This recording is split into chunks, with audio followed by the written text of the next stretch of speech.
संकल्पाच्या माध्यमातून शेतकरी, महिला, युवा कल्याण, रोजगार आणि शहरांचा विकास अशा विविध 9 घटकांवर लक्ष केंद्रित करण्यात आलंय। त्यामुळे या माध्यमातून विकसित भारत संकल्पनेला बळ मिळणार का असा प्रश्न निर्माण होतोय।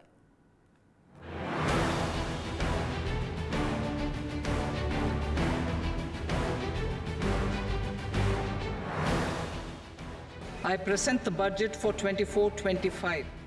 यंदाचा अर्थसंकल्प सादर करताना स्वातंत्र्याचं शतक महोत्सवी वर्ष डोळ्यासमोर ठेवण्यात आलंय। त्यासाठी 9 प्राथमिकता निश्चित करण्यात आल्या। या माध्यमातून भारताच्या सर्वांगीण विकासाला चालना देणाऱ्या सर्व क्षेत्रात देशाला पुढे घेऊन जाण्यावर भर देण्यात आलाय।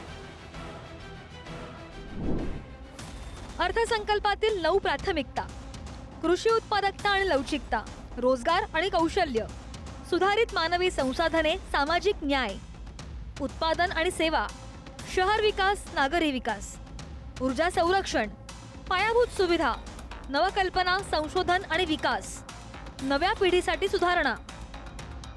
ये देश के गांव गरीब किसान को समृद्धि की राह पर ले जाने वाला बजट है। पिछले 10 वर्षों में 25 करोड़ लोग गरीबी से बाहर निकले हैं। ये जो न्यू मिडिल क्लास बना है, यह बजट उनके सशक्तिकरण की निरंतरता का बजट है। 2047 पर्यंत विकसित भारताचं स्वप्न पूर्ण करण्यासाठी पहिला प्राधान्य शेतीसाठी असणार आहे। त्या पार्श्वभूमीवर कमी खर्चात अधिक उत्पादन देणाऱ्या शास्त्रशुद्ध शेतीचा प्रचार प्रसारावर भर असेल। यंदाच्या अर्थसंकल्पात शेती आणि संलग्न क्षेत्रांसाठी 1.52 लाख कोटींची तरतूद करण्यात आली आहे। हवामान बदल प्रतिबंधात्मक वाणांचं संशोधन करून शेतीची उत्पादकता वाढवणार, अधिक उत्पादन देणारे 109 वाण, हवामान बदलात तग धरणारे 32 बागायती वाण, साठवण आणि विपणन व्यवस्थेसाठी प्रोत्साहन, शेतकरी उत्पादक कंपनी, सहकारी संस्था आणि स्टार्टअप्सला प्रोत्साहन देण्यात येणार, मोहरी, भुईमूग, तीळ, सोयाबीन, सूर्यफूल पिकांच्या उत्पादनात आत्मनिर्भर करण्याचं उद्दिष्ट। ह्या 9 सूत्रांचा एक जर कॉमन थ्रेड जर काढला तर याच्यावरती 27 लाख कोटीचे जे बजेट आहे, त्याचं एक्सपेंडिचर आहे, म्हणजे साईज ऑफ द बजेट आहे, तो मुख्य भाग।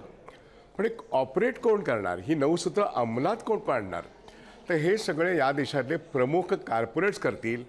आणि त्या प्रमुख कॉर्पोरेट्सपैकी त्यांनी नाव जरी घेतलं नाही तर या 9च्या 9 सूत्रांमध्ये आत्ता काम करणारा कॉर्पोरेट म्हणजे अदानी आहे। अर्थसंकल्पात शिक्षण, रोजगार आणि कौशल्य विकासासाठी 1.48 लाख कोटींची तरतूद केली आहे। त्यातून येणाऱ्या 5 वर्षात 20 लाख युवकांना कौशल्य विकासाचं प्रशिक्षण दिलं जाणार आहे।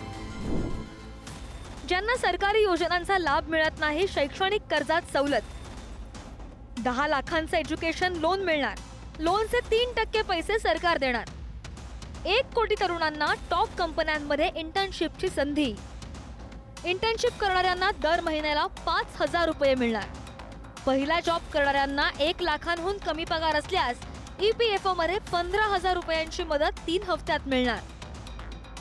रिकॉर्ड हाई कैपेक्स इकोनॉमी का एक ड्राइविंग फोर्स बनेगा। 12 नए इंडस्ट्रियल नोड्स, देश में नए सैटेलाइट टाउन्स का विकास और 14 बड़े शहरों के लिए ट्रांजिट प्लान्स, इससे देश में नए इकोनॉमिक हब विकसित होंगे। अर्थमंत्री निर्मला सीतारामन यांनी सामान्य आणि मध्यम वर्गीयांचं घराचं स्वप्न पूर्ण करण्यासंबंधी मोठी घोषणा केली आहे। PM आवास योजनेअंतर्गत 3 कोटी अतिरिक्त घरं बांधली जातील अशी मोठी घोषणा केली आहे।